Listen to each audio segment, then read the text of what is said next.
Pero vamos a iniciar de inmediato aquí en la cabina. Tenemos el gusto de recibir a la doctora Rosa Mavila, ex jefa de el INPE, ex congresista, profesora universitaria, abogada con un doctorado en Derecho. Bienvenida, doctora. Un placer tenerla aquí. ¿Cómo estás, Mávila? Siempre es lindo venir. Gracias. Ahora Perdón, sí. se está doctorando, me dicen. Se está doctorando. Ya está cerca el micro. Ya se doctoró. Sí. Bueno, felicitaciones por ello.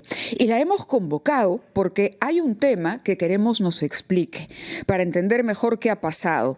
La ciudadanía en una situación en la que la delincuencia, la inseguridad ciudadana es uno de los problemas, si acaso el más grave, ¿no?, que le preocupa en este momento a la población, porque afecta a todo mundo, desde el ciudadano de pie que transita por las calles, al pequeño comerciante. Sabemos de una organización criminal importante que nació en el norte del país, los Pulpos, y de pronto la noticia es que liberan a uno de los cabecillas porque se acoge a un beneficio penitenciario. Pero el penal en cuestión es Chayapalca, y uno no termina de entender de quién es la responsabilidad aquí, porque hasta el momento no nos han aclarado. El Premier ha dicho que va a disponer que el ministro de Justicia haga la investigación. El Poder Judicial dice que es el INPE que es el Poder Judicial. ¿Qué pasó, doctora? Mira, Mávila, este es un hecho bien notorio que expresa la no conexión que debe haber interinstitucionalmente en la política criminal. Yo honestamente creo que todas las aproximaciones unilaterales, tanto del INPE como del Poder Judicial, son eso, unilaterales. Porque en el fondo no hay una política de Estado que te la puedo resumir en una sola pregunta. ¿Va a ser parte de nuestra política criminal el adelantamiento de la salida de personas vinculadas a delincuencia organizada? ¿Sí o no? ¿O nuestra política criminal, levantando no solo ya el principio de prevención, sino el de eficacia, pues, va a impedir, así como a delincuentes terroristas, que gente directamente implicada en delincuencia organizada salga adelantando su etapa de cumplimiento de prisión efectiva? Ojo, Mávila, yo he escuchado estos días a abogados de prestigio, ¿no?, decir que si se le hubiera negado la liberación, se estaría incurriendo en un acto de detención arbitraria. No es así. En primer lugar, porque la concesión de beneficios penitenciarios no es una obligación ni de la autoridad administrativa ni de la autoridad jurisdiccional. Es una facultad discrecional en la que, claro, tanto el INPE como el Poder Judicial, si la niega, que puede hacerlo, está obligado a explicarlo por qué. ¿Por qué? Ahora, sí es cierto lo que dicen muy leguleyos, discúlpame la ironía, muchos colegas, ¿no?, en el sentido de que sí ha habido una evolución en el tratamiento de los beneficios penitenciarios. Porque en primera instancia se otorgaba beneficios así abiertamente, aplicando el principio del indubio pro reo o indubio pro interno. Entonces se aplicaba la ley más favorable. En este caso se habría aplicado 2 por 1 y no 6 por 1, ¿no?, concretamente. Pero en segundo momento se planteó que la ley de ejecución penal era del derecho procesal y en consecuencia se aplicaba la norma vigente en el momento en que se solicita el beneficio. Y en el momento en que se solicitó era 6 por 1. Pero últimamente hay una ejecutoria de la Corte Suprema que después aplicó el Tribunal Constitucional que dice que se aplica el momento en que se expidió el fallo condenatorio. La sentencia. Entonces, sí, pues, aplicando ese criterio, le asistía el 2 por 1 a este señor. Ahora, hay un detalle.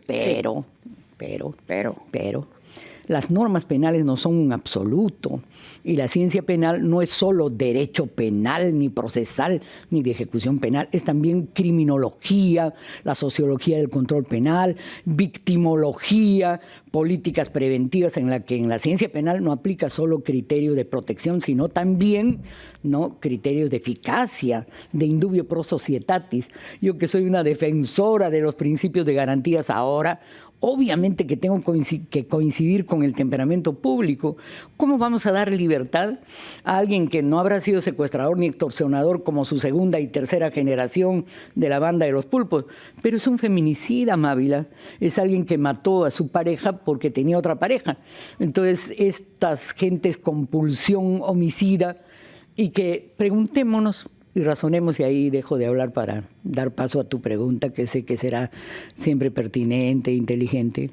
¿Con qué criterio la autoridad penitenciaria habría decidido enviarlo a Chayapalca, pues no, y no a un penal de Lima, si no fuera una persona de alto riesgo de lesividad, ¿no es cierto? Claro, yo apuntaba un poco, y por ahí le quisiera dejar la pregunta, a que estamos hablando, el protagonista de esta polémica es John Smith Cruz Arce, ese es su nombre, alias John Pulpo, ¿no? Es, digamos, parte de una de las generaciones, no sé si primera o segunda generación de los integrantes de la familia que funda esta organización criminal que hemos ido conociendo con el tiempo. No nos olvidemos que no es que hace 25 años supiéramos de pronto de la magnitud o el alcance que tenía esta organización criminal.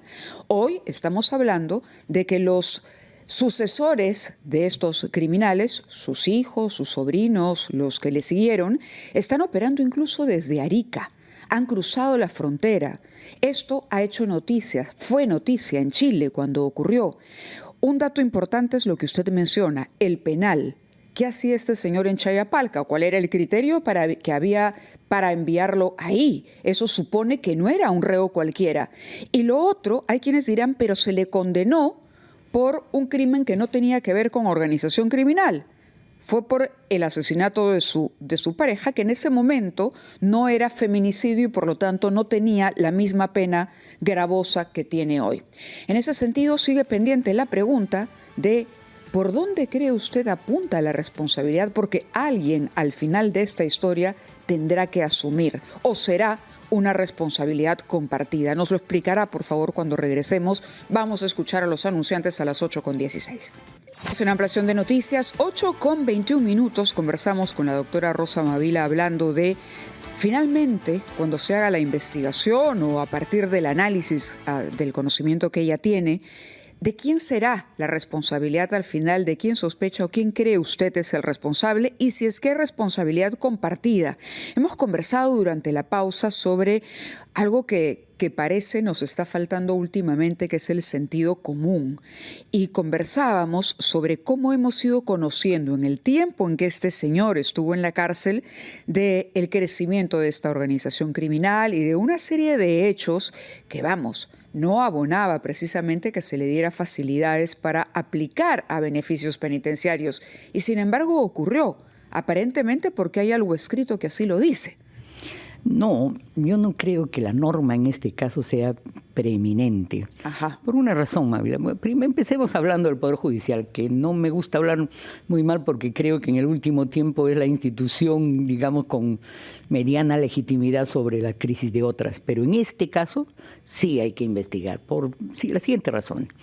En primer lugar, es un hecho público que desde Chayapalca se estaban comunicando por vía de corrupción. Gente vinculada a la criminalidad organizada estaba dando dirección a la delincuencia organizada no solo del Perú, sino de Chile, a la delincuencia transnacional.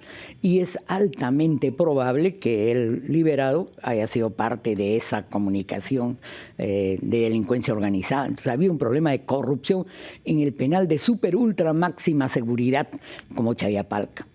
En segundo lugar, es un indicio que el Poder Judicial no podía dejar de evaluarlo.